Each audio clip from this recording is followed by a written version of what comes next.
This thing is my Surron LBX build. It came out 10 million times better than expected, and I can't wait to tell you guys about every single detail of this build. But first, we gotta get some videos.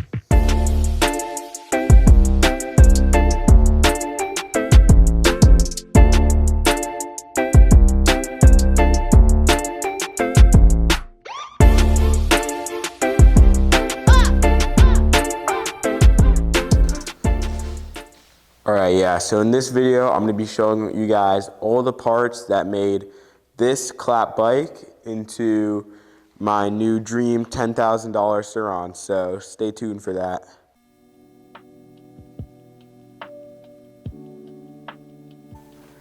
At the heart of the build is the new massive Chai Battery Systems 81 volt 40 amp hour battery. And this massive battery uses one massive discharge cable. It's a QS10. You can output a crazy amount of power. Just look how big the terminals on it are. Powering all the rest of the build is my controller, the EBMX X9000 V3. This controller is extremely capable. It's able to output 50 kilowatts, and it's at a pretty good price too, retailing around $1,200. I got it in black, and it works amazing.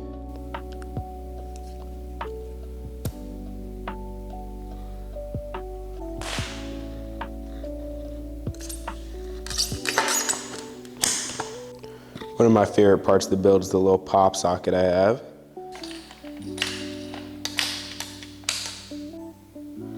The EBMX X9000 V3 now comes with a full color display, which shows your percentage. And you can choose if you want to be in race and sport. You have 3 modes, and it can basically output as much power as you want, and almost everything will be controllable just from your display. Now coming towards the front of the bike, for my forks, I'm running the Marzocchi Bomber 50H. These are the brand new 2026 Marzocchi Bombers in black. And then for my plate, I'm running a plate from Decal Department, their new vented plate with a nice number 1, has some chrome to accent all the other chrome accents on the bike. And for my bars, I'm running the Renthal fat bars. These are the new V3 Renthal fat bars, so it's really hard to find them, but they look amazing because you can see the decals right there, completely blacked out. And I'm only running 1 brake on this bike. I have 2 brakes, but I choose to only run the rear one because right here are the Formula E Moto brakes. These brakes are absolutely amazing. There's nothing bad I can say about these brakes. People will always be saying that Ultra B brakes are better than the Formula Moto brakes. I personally don't agree because the feel on these are absolutely amazing. To keep up with my chrome theme, I have my rear shock wrapped in chrome. I had to learn how to wrap things to do this. It didn't take very long, and I'd recommend getting some wrap for yourselves because this looks super good. For my throttle, I'm running the Magura e-bike throttle. Honestly, I have no idea where they get these things from. Probably China. I doubt they make it themselves. But I will say it feels pretty good. Kind of mostly the same as the stock Surron throttle. It just feels a little lighter with less resistance. The voltage on them is a little bit sketchy, so it's kind of weird to set up. But once you set them up, they start to feel great, and they're pretty snappy. In front, I have a generic Baja light. It's honestly pretty bright. I have it connected to a switch on my handlebars, which works really well. You know, it's good enough. I don't want to spend $200 on a real Baja, and this works perfectly fine, so that's what I'm going to stick with on my builds.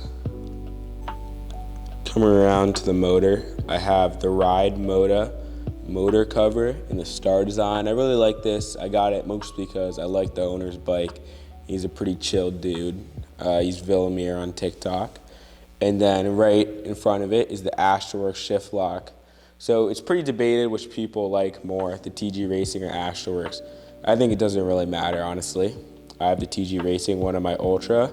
It's just kind of whatever ships faster at the time. So I ended up getting an Astroworks. Works great, locks in for wheelies, and you can see kind of all the titanium bolts here.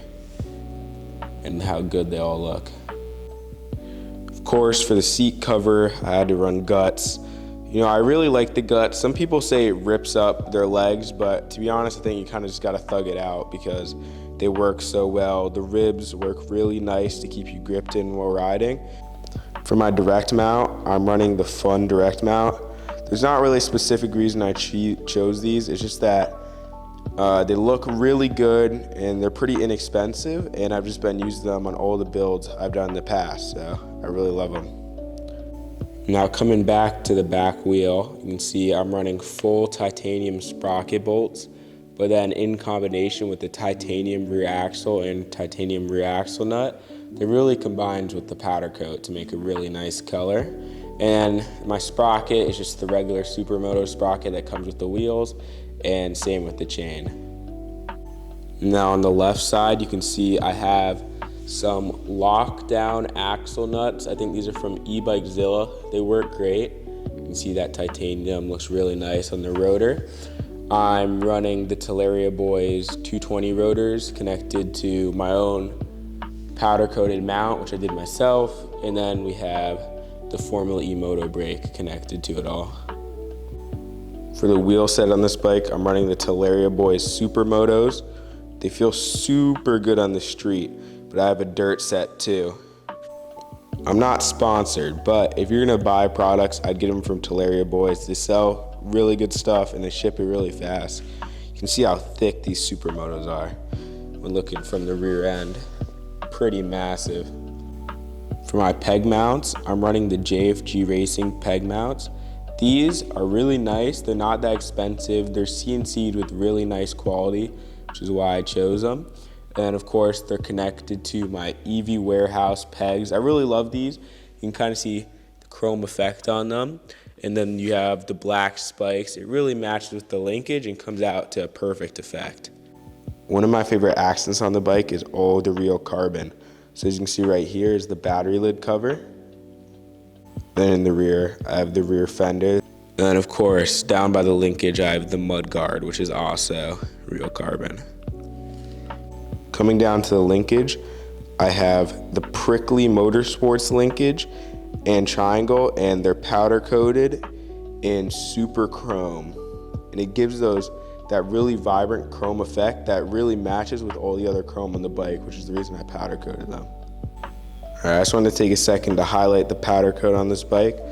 And I chose this powder coat because of the color shift. So you can kind of see as I'm walking around, it shifts from a blue to a green, then back to dark green, and then comes almost to an aqua color as you come all the way around. I think it looks really good and highlights all the different chrome pieces on this bike. If you look really closely at the powder coat, you can kind of see the different colored sparkles, which is really cool if you get really close. Some people may be wondering, why am I running stock motor? But I'm running stock motor on this build because for the full power on this build, I'm running 25 kilowatts. And most people don't understand, you hear bikes like the Ventus 1, the E-Ride Pro SR, you got the new Altis coming out. They're all pushing like 30 kilowatts, which is absolutely insane. But once you realize if you just want to do tricks and just have fun, you don't need anywhere near 30 kilowatts. So that's a big miscommunication that's been happening in this community. People just pushing for more and more power. And I feel like if you just run 15 kilowatts, you'll be happy. Usually I'm running 10 on this bike, and that's all I need. So I wouldn't even recommend upgrading your motor unless you really need that new power for, riding off-road, or if you're just doing drag races. There's almost no other reason you need more power than stock motor. And this is coming from someone who's had bikes that push over 30 kilowatts before.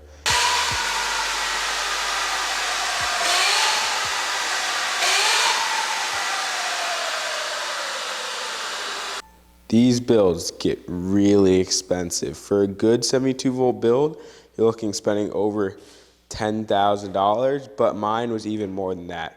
So the ending cost of my build, that you can see it in the top left corner, is $12,500. All right, so that's it for my entire build, just breaking down. I definitely missed a bunch of the small stuff, but it doesn't really matter at the end of the day. And my advice, if you want to build your own build, is just make it unique. You know, don't copy other people. You won't like it as much. That was the goal for this bike. Make the most unique, one of the cleanest bikes on the planet, and that's what I ended up with. And I feel like as long as you make your build unique, you'll be happy with it. You don't want to be a copy of someone else. All right, so now that we're done talking about the build breakdown, just tell me if you guys want to see my red Ultra B for a build breakdown next video, because I could definitely do that, or if you guys want to see some more riding. Because the channel is new, some of the quality can be a little bad sometimes, but you know, I'm really working on improving the quality every single video, so the next video will be even better. And yeah, follow my socials.